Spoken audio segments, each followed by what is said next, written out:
అయితే ప్రెజెంట్ కీలక పరిణామాలు చోటు చేసుకున్నాయి ఈ రోజు. అయితే దీనికి సంబంధించి మేనేజర్, అసిస్టెంట్ మేనేజర్ వీళ్ళిద్దరిని కూడా అదుపులోకి తీసుకొని విచారిస్తున్నారు. అయితే ఇదే రోజు దీంట్లో ప్రధాన నిందితుడిగా ఉన్న పేర్ని నాని భార్య జయసుధ ముందస్తుగానైతే బెయిల్ కోసం అయితే పిటిషన్ వేశారు, అరెస్ట్ అవ్వకుండా. ఆ పిటిషన్ కూడా మరి కాసేపట్లో కోర్టులో విచారణకు రానుంది. అయితే పేర్ని నాని గోడౌన్ బియ్యం మాయం కేసులోనైతే ఈరోజు కీలక పరిణామాలు చోటు చేసుకోనున్నట్లుగా కూడా అర్థమవుతోంది. అందరూ కూడా కోర్టులో ఏం తీర్పు వస్తోంది. మరోవైపు ప్రజెంట్ అయితే పోలీసుల అదుపులో manager Manas Teja, assistant manager Koti Reddy వీళ్ళిద్దరు కూడా ఉన్నారు. అయితే వీళ్ళని రహస్య ప్రదేశంలో ప్రజెంట్ అయితే విచారణ కొనసాగిస్తున్నారు. అయితే ఈ విచారణలో ఎటువంటి విషయాలు వెల్లడవనున్నాయి అనేది కూడా ప్రజెంట్ ఉత్కంఠగా మారింది.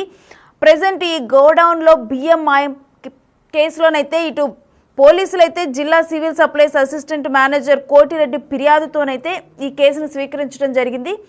అయితే ఇప్పుడు దీంట్లో ట్విస్ట్ ఏంటంటే ఎవరైతే మేనేజర్ కోటిరెడ్డి ఫిర్యాదు చేశారో ఈ బియ్యం మాయం కేసులో ఆయన పాత్ర కూడా ఉంది అని చెప్పి ప్రజెంట్ అయితే ఆ కోణంలో కూడా విచారణ కొనసాగిస్తూ ఉన్నారు.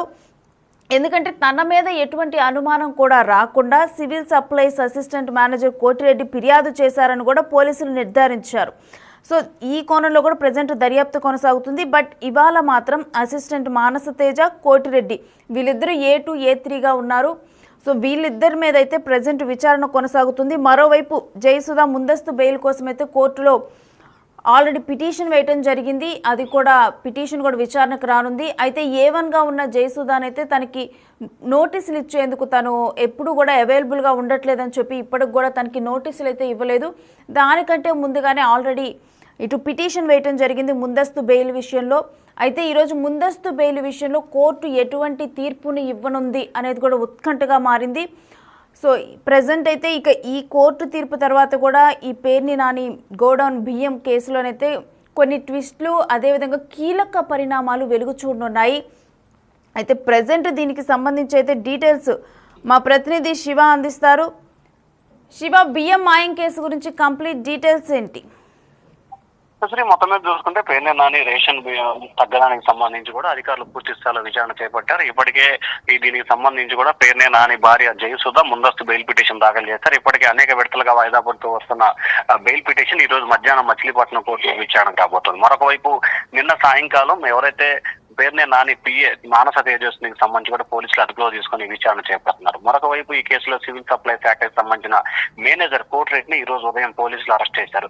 సో ఈ కేసుకు సంబంధించి కూడా శరవేగంగా దర్యాప్తు కొనసాగుతా ఉంది. ఎక్కడ ఎటువంటి ఉపేక్ష లేకుండా నిష్పక్షపాతంగా దర్యాప్తు జరపాలని చెప్పి కూడా ప్రభుత్వం భావిస్తోంది. దానిలో భాగంగానే శరవేగంగా కేసు విచారణ అయితే జరుగుతుంది. ఇప్పటికే ఈ కేసుకు సంబంధించి ఇద్దరిని అరెస్ట్ చేసిన పోలీసులు మరి మిగతా వారి కోసం వారి నుంచి స్టేట్మెంట్ తీసుకొని వారిచ్చే సమాచారం బేస్ చేసుకొని కూడా మిగిలిన వారిపై కేసు నమోదు చేసే అవకాశాలు అయితే కనిపిస్తున్నాయి. పేర్ని జయసుధ A1గా అలాగే A2గా మానస్ తేజ, A3గా కోటిరెడ్డి పేర్లను పోలీసులు FIRలు నమోదు చేసి కేసు నమోదు చేశారు. ఈ కేసులో పరంపర ఇంకా పెరిగే అవకాశాలు అయితే చాలా ఎక్కువగా కనిపిస్తున్నాయి. ఈ కేసు సంబంధించి పేర్ని నాని ఆయన కుమారుడు పేర్ని కిట్టు పాత్ర కూడా పై పోలీసులు అయితే విచారణ చేపడుతున్నట్టు తెలుస్తా ఉంది. రేణుశ్రీ, అయితే పేర్ని నానిని కూడా పోలీసులు స్వయంగా విచారించే అవకాశం ఉందా శివ?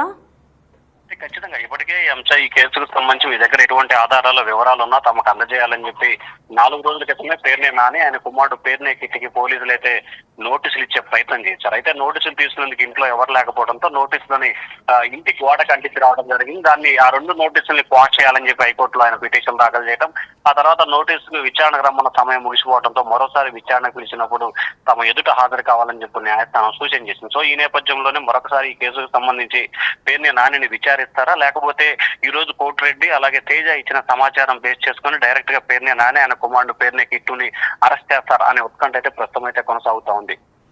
అయితే ఈ రోజు కోటిరెడ్డి అదేవిధంగా అసిస్టెంట్ మేనేజర్ వీళ్ళిద్దరిని అరెస్ట్ చేసే అవకాశం ఉందా Shiva?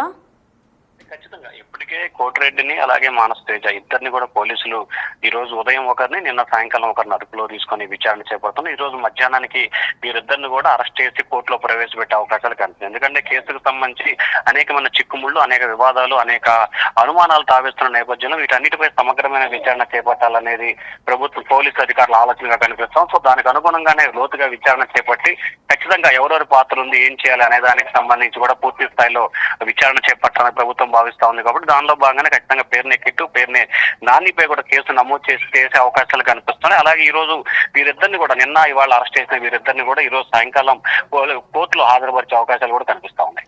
Right, thanks for the details Shiva. So ఈరోజు రేషన్ బియ్యం గోడౌన్లో మాయమైన కేసులోనైతే కీలక పరిణామాలు చోటు చేసుకోనున్నట్లుగా క్లియర్గా అర్థమవుతోంది. ఎందుకంటే ఇప్పటికే సివిల్ సప్లైస్ అసిస్టెంట్ మేనేజర్ కోటిరెడ్డిని అయితే అరెస్టు చేయడం జరిగింది. అయితే దీంట్లో ట్విస్ట్ ఏంటంటే అసలు గోడౌన్లో బియ్యం మాయం కేసులో పోలీసులకు ఫిర్యాదు చేసిందే జిల్లా civil supplies assistant manager Koti Reddy. ఆయన ఫిర్యాదుతోనే ఈ బియ్యం మాయంలోనైతే ఎవరెవరి పాత్ర ఏంటి అని చెప్పి కూడా క్లియర్గా విచారించే క్రమంలో ఆ గోడౌన్ కూడా పేర్ని నాని అత్తామామలు తనకి కట్టించి ఇవ్వటం జరిగింది అని చెప్పి పేర్ని నాని ఒక ప్రెస్ మీట్లో కూడా చెప్పడం జరిగింది.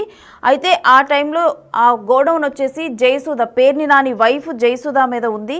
సో పేర్ని నాని వైఫ్ జయసుధ పాత్ర కూడా ఈ గోడౌన్లో బియ్యం పేదలకు అందించే రేషన్ బియ్యం మాయం కేసులో తన పాత్ర ఎక్కువగా ఉందంటూ కూడా తనని A1గా చేర్చడం జరిగింది. ఆ తర్వాత దీంట్లో ఎవరైతే వీటన్నిటిని కూడా మేనేజ్ చేస్తూ ఉంటారో మేనేజర్, అసిస్టెంట్ మేనేజర్ అంటే కోటిరెడ్డి, మానస్ తేజు, వీళ్ళిద్దరి మీద కూడా కేసు నమోదు చేయడం A2, A3గా కేసు నమోదు చేశారు. ఇక అటువంటి నేపథ్యంలోనైతే ప్రజెంట్ అయితే ఇప్పటికైతే ఆల్రెడీ జిల్లా సివిల్ సప్లైస్ అసిస్టెంట్ మేనేజర్ కోటిరెడ్డిని అయితే అదుపులోకి తీసుకున్నారు, అరెస్ట్ చేయడం జరిగింది. ఇక ఇప్పుడు ప్రజెంట్ అయితే విచారణ ఒక రహస్య ప్లేస్లోనైతే అసిస్టెంట్ మేనేజర్ కోటిరెడ్డి, మానస్ తేజ్ వీళ్ళిద్దరిని కూడా ప్రజెంట్ అయితే విచారిస్తూ ఉన్నారు. అయితే వీళ్ళ విచారణ తర్వాత అయితే డెఫినెట్గా ఎవరెవరి పాత్ర ఉంది, ఎవరెవరి పాత్ర ఎంతవరకు ఉంది అనేది కూడా క్లియర్గా కూడా ఒక అంశాలన్నీ కూడా క్లియర్గా తెలియనున్నాయి. అదేవిధంగా వీళ్ళిద్దరిని కూడా వీళ్ళ పాత్ర ఏంటి అనేది కూడా క్లియర్గా నిర్ధారించి ఆ తర్వాత డెఫినెట్గా కూడా అరెస్టు చేయనున్నారు. ఇక అరెస్టు చేసిన అనంతరం కూడా కోర్టులో ప్రవేశపెట్టనున్నారు అని చెప్పైతే ప్రజెంట్ అయితే మనకు తెలుస్తూ ఉంది. అయితే ఈ కేసులోనైతే ప్రజెంట్ ఈరోజు ఏదైతే ఆల్రెడీ ముందస్తు బెయిల్ కోసం తన భార్య పేర్ని నాని భార్య జయసుధ ముందస్తు బెయిల్ కోసం కోర్టులో ఆల్రెడీ పిటిషన్ వేయడం జరిగింది. ఆ పిటిషన్ కూడా మరి కాసేపట్లో విచారణకు రానుంది. మరి దాని తర్వాత కోర్టు తీర్పు ఏ విధంగా ఉండనుంది, ఎందుకంటే దీంట్లో జయసుధ A1గా ఉన్నారు. సో A1గా ఉన్న జయసుధ ఇటు పిటిషన్ వేశారు. మరి తనకి బెయిల్ వస్తుందా, లేకపోతే ముందస్తుగా అరెస్టు చేయకుండా బెయిల్ వస్తుందా, లేకపోతే ఎటువంటి పరిణామాలు చోటు చేసుకోనున్నాయి, తర్వాత తన్ని విచారించనున్నారా, మరోవైపు పేర్ని నాని అదేవిధంగా పేర్ని నాని కొడుకు వాళ్ళ పేర్లు కూడా ఉన్నాయి, వీళ్ళందరినీ విచారించనున్నారా అని చెప్పి కూడా కంప్లీట్గా కూడా ఇంకా తెలియాల్సి ఉంది. బట్ ఏది ఏమైనప్పటికీ కూడా ఈరోజు అయితే మేనేజర్, అసిస్టెంట్ మేనేజర్ వీళ్ళిద్దరినీ కూడా ప్రజెంట్ విచారిస్తూ ఉన్నారు. ఈ విచారణలో డెఫినెట్గా కూడా కీలక పరిణామాలు తెలియనున్నాయి. అంటే కీలక విషయాలు బయటకు తెలిసిన తర్వాత కూడా ఎవరి పాత్ర ఏంటి, ఎవరెవరు దీంట్లో ఇన్వాల్వ్ అయి ఉన్నారు, వీటన్నిటికి సంబంధించి కూడా క్లియర్ డీటెయిల్స్ అయితే తెలియనున్నాయి. ఆ తర్వాత వీళ్ళని అదుపులోకి తీసుకొని మరి కోర్టులో ప్రవేశపెడతారా, ఇవన్నీ కూడా డెఫినెట్గా వేచి చూడాలి. బట్ ఏది ఏమైనప్పటికీ కూడా ఈరోజు ఈ గోడౌన్ బియ్యం మాయం కేసులో, ఈ రేషన్ బియ్యం మాయం కేసులో పేర్ని నాని వీటి గురించి ఆల్రెడీ మాట్లాడటం జరిగింది. ఆ గోడౌన్ వాళ్ళ అత్తమామలు తనకి కట్టించి ఇచ్చారని చెప్పేసి కూడా ఇవ్వటం జరిగింది. బట్ ఎప్పుడైతే ఈ రేషన్ బియ్యం మాయమైంది, అంటే పేదలకు అందించే రేషన్ బియ్యం కరెక్ట్గా ఉండాల్సిన లెక్కలు లేకుండా పేర్ని నాని గోడౌన్లో ఏదైతే స్టోర్ చేశారో దాంట్లో కొన్ని తగ్గటం జరిగింది. తగ్గిన వెంటనే కూడా దీనికి సంబంధించి అయితే వెంటనే civil supplies assistant manager Koti Reddy ఫిర్యాదు చేయడం జరిగింది. ఫిర్యాదు చేసిన తర్వాత ఎవరెవరు ఇన్వాల్వ్ అయి ఉన్నారని చూసినప్పుడు ఆ గోడౌన్ పేర్ని నాని వైఫ్ జయసుధ పేరు మీద ఉండటం జరిగింది. సో ఆ తర్వాత డెఫినెట్